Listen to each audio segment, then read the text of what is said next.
Welcome all. In this video we shall review one sample t-test and its application.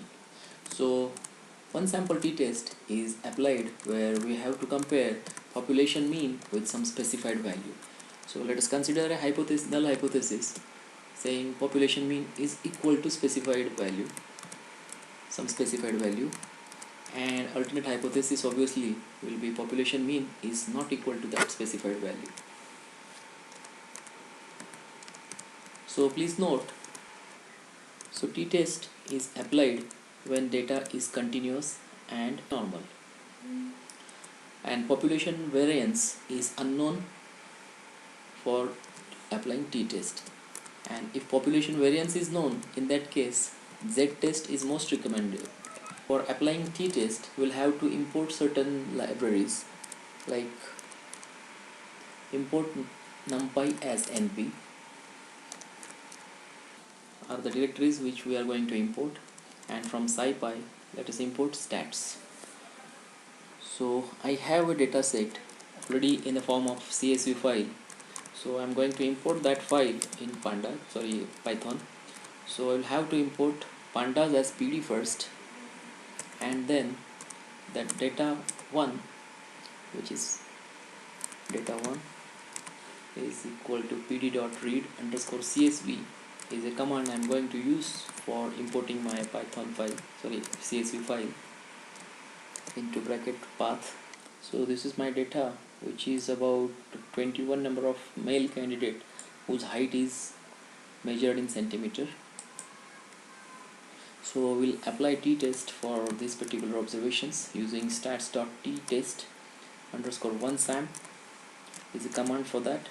Within bracket I'll write my data set and comma specified value, which is 155, against which we are going to check our null hypothesis.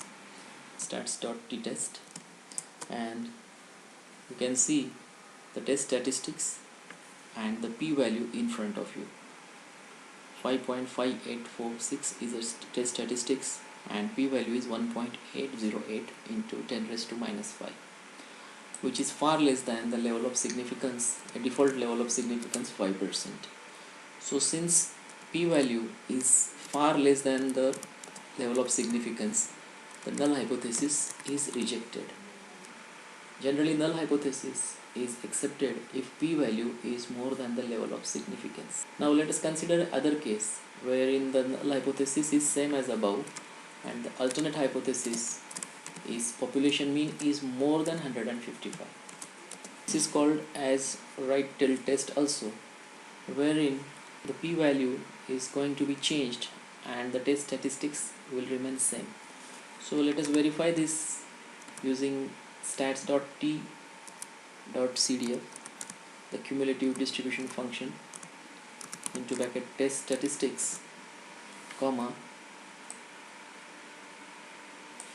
this is our test statistics, and after comma we are going to give the degree of freedom.